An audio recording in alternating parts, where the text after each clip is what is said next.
I can die happy after a night like this. ലാലിഗയിൽ എൽഷയ്ക്കെതിരായ വിജയത്തിന് ശേഷം അൽവാരോ അർബലോവയുടെ ആദ്യ പ്രതികരണം ഇതായിരുന്നു. അയാൾ പരിശീലക ചുമതല ഏറ്റെടുത്ത ശേഷം നേടിയ ഏറ്റവും ത്രസിപ്പിക്കുന്ന വിജയം കഴിഞ്ഞയാഴ്ച ബർണബ്യൂവിൽ പെപ് ഗാർഡിയോളയുടെ സ്വന്തം സിറ്റിക്കെതിരെ കുറിച്ചതാണ്. എന്നിട്ടും എൽഷയ്ക്കെതിരായ മത്സരത്തിന് ശേഷം അയാൾ അതിനേക്കാളൊക്കെയേറെ ആവേശഭരിതനായി കാണപ്പെട്ടത് എന്തുകൊണ്ടാകും? റയൽ മാഡ്രിഡ് അക്കാദമി താരങ്ങളായ 5 പേരാണ് അന്ന് സീനിയർ ടീമിന്റെ ജേഴ്സി അണിഞ്ഞ് കളത്തിലിറങ്ങിയത്. Thiago Pitarch, Manuel Angel, Diego Aguado, Cesar Palacios, Daniel Yanez. Gonzalo Garcia അടക്കം അന്ന് കളത്തിലിറങ്ങിയ 6 അക്കാദമി പ്രൊഡക്റ്റുകൾ 21 വയസ്സിന് താഴെയുള്ളവർ.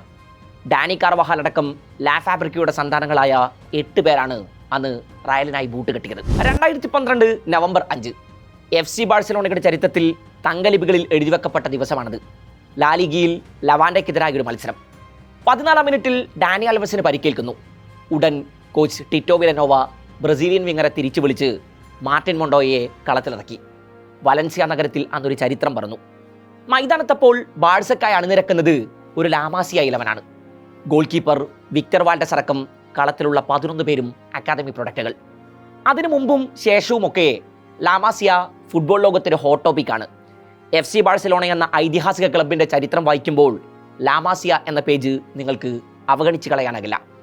ലോക ഫുട്ബോളിന് ഇതിഹാസങ്ങൾ പലരെയും സമ്മാനിച്ച മണ്ണാണത്.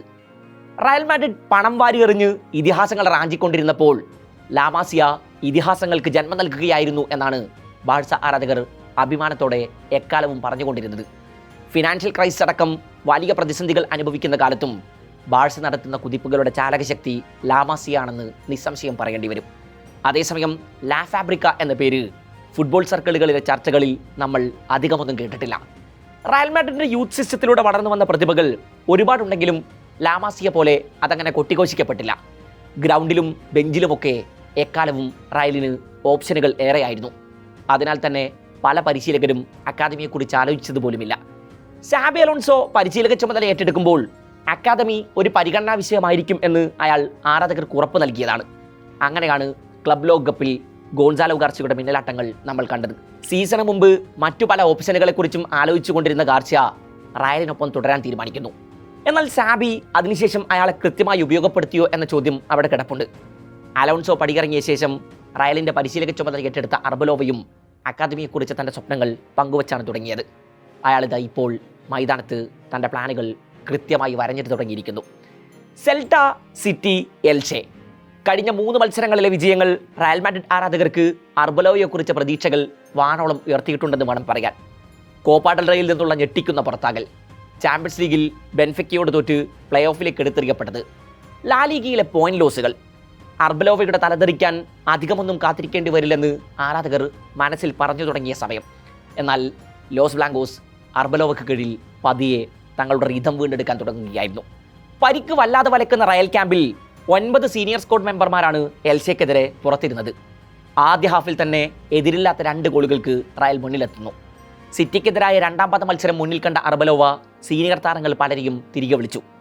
മാച്ച് സിറ്റുവേഷനും പരിക്കുകളുമൊക്കെയാണ് യങ് ടാലന്റുകൾക്ക് അവസരം നൽകാൻ കാരണമായതെന്ന് പറഞ്ഞാലും അർബലോവക്കാണ് അതിനുള്ള ധൈര്യമുണ്ടായതെന്ന് ഓർക്കണം.